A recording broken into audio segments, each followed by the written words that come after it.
Maty voatifitra ny lehilahy iray nitazona basy tsy ara-dalàna. Miandry vazy io lehilahy iray no voatifitra noho ny fitazonana basy tsy ara-dalàna, nefa efa nisy ny fanentanana ny amin'ny tsy fahafahany olona tsotra na hoe civil mitazona basy ka ny aliny iny ihany nefa dia nitampohan'ny gendarmerie tao Ambondro, commune rurale Manandaja Igody ka tratra tamin'izany fitazomana basy izany. Ny basy zay nitazominy moa dia kalaky ny kaovy. Ho resantsika moa ny mikasika izany ry tompoko vavy sy tompoko lahy sy ny hafa izay tokony ho lazaina indrindra ny vaovao mandalo ao Anosy Madagasikara. Fa mialohan'ny hilazantsika an'izany aloha dia abonnez ny chaîne-tsika ary azadino ihany koa ny mametraka ny commentaire noho ny farany dia asio j'aime ny vidéo. Ndeha ary ataontsika izany fanaovana abonnement izany mialohan'ny hirosoantsika amin'ny votoatin-dresaka izay ataontsika androany. Ndao ary.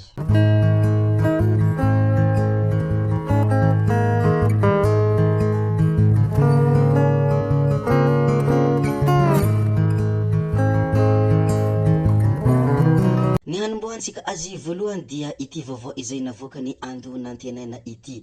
Potika tanteraka ilay moto nisehoany lozam-pifamoivoizana teny Ambositry Manjaka andrefana kely ny sampanana. Minitra vitsy lasa izay no nifandona tamin'ny 4x4 ity moto hitantsika amin'ny sary ity raha ny nambarany ireo nanatry maso. Mbola tsy fantatra mazava ny antony loza sy izay mety ho vokany hatreto ka andrasana ny fanampim-baovao. Izany ny zavatra nisy tany Ambositry Manjaka.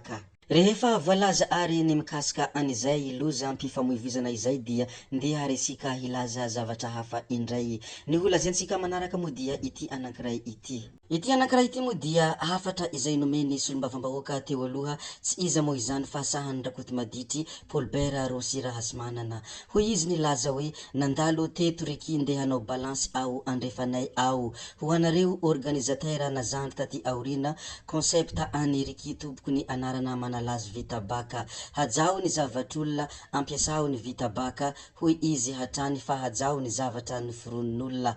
Izahay raha nanao ny ataonay dia hoe tapolaka vita baka. Nohon' zany dia raha manao ianao atao volanonana vita baka na clé USB vita baka na kidombarimita vita baka na tsy haiko sy tsy fantako zay anaovanao azy, hoy ity namana ity. Fampilazià malohanay ty raha vao asianao manalazy no préfixe vita bakanao. Manso asina daolo isika mpivelona amin'ny mozika tendren'olombelona.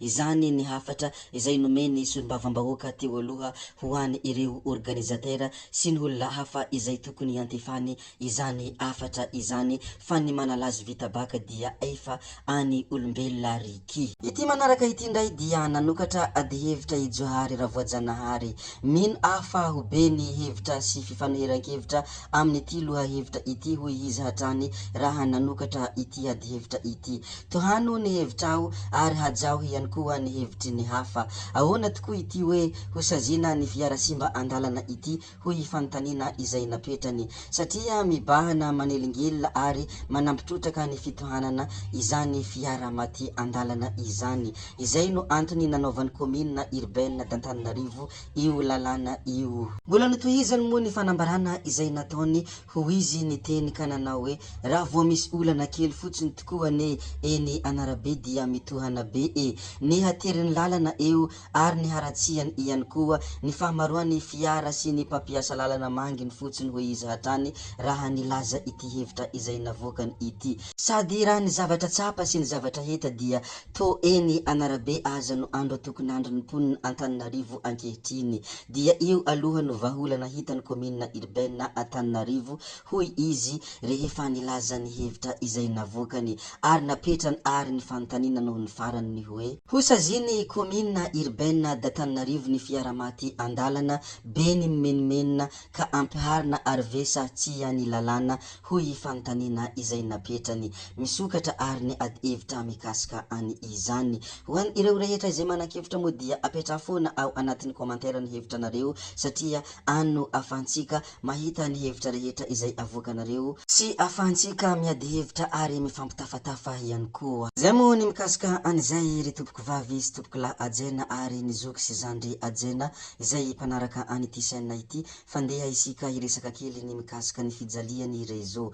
Toy izao ny mahazo anay aty amin'ny commune Beabobo Androy, rehefa miantso dia tsy misy resaka secret fa samy maheno iabiaby. Mafy rehefa tsy misy réseau hoy Guy Willy, raha namoaka ireto sary hitantsika amin'ny ity video ity. Ireto sary reto moa dia misy finday miantokantona noho ny fijalian'ny réseau no mahatonga izy ireo manao toy ny ity. Anisany zavatra izay tena nisongadina aneo ihany koa ity sarin'ny siteny Randrianasolinaiko sy sarin'ny Elon Musk miaraka ity. Tafahoana any amin'ny lalao olympique any Paris ny député siteny Randrianasolinaiko sy Elon Musk, ilay miliardera amerikanina. Ny tamin'ny androany moa andriamatoa solombavambahoaka siteny Randrianasolinaiko no namoaka ity sary ity. Raha vantany nivoaka moa ity sary ity dia be dia be ny fanehoan-kevitran'olona maro, ao ny sasany milazaka nanao hoe raha mba siteny Randrianasolinaiko no lan'ny filoham-pirenena teo dia tsy nijaly i Madagasikara ary mety mba nahazo fanampiana avy tamin'ny Elon Musk. Fa ny sasany kosa milaza hoe tsy ho isy androny hahalany izany siteny Randrianasolinaiko zany ho filoham-pirenena fa ny solombavambahoaka ihany no mendrika azy, hoy ireo zay maneho ny hevitra. Tsy idirantsika moa izany fanehoan-kevitra izany fa zista milaza fotsiny isika, fandeha isika ilaza zavatra hafa indray izay misongadina sy malaza ary ny vaovao misy ao a Madagasikara. Ity zavatra anankiray izay ho lazaintsika manaraka ity moa dia resaka olona maty voatifitra lehilahy anankiray izay nitazona basy tsy ara-dalàna.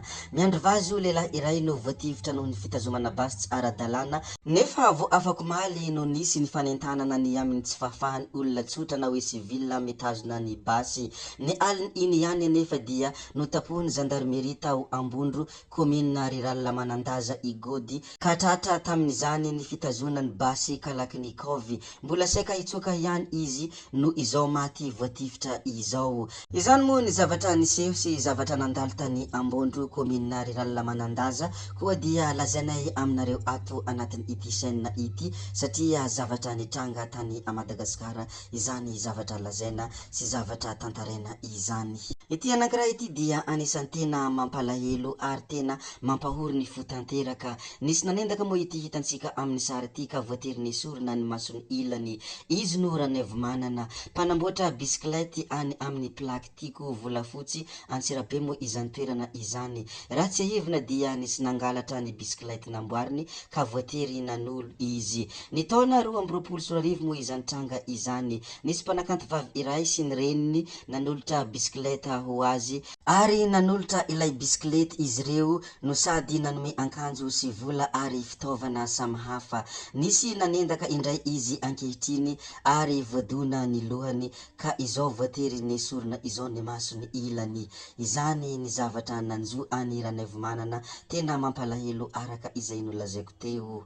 Zay koa ny namarana ny video antsika ary tompoko vavy sy tompoko lahy koa dia ankasitrahana ianareo na vitany ny video hatramin'ny farany ary mbola manentana anareo ny mbola hanaraka ny video manaraka izay alatsakay misesisesy ato. Zay fa tsy ataonay lava ny resaka, hametra veloma izahay ody izahay sao dia fianareo kosa mazotoa amin'ny zavatra rehetra izay kinasa. Veloma vetivety fa tsy hoe veloma mandrakizay amin'ny manaraka indray no manao ny misimisi. Gaby hoe tsao tsao, veloma.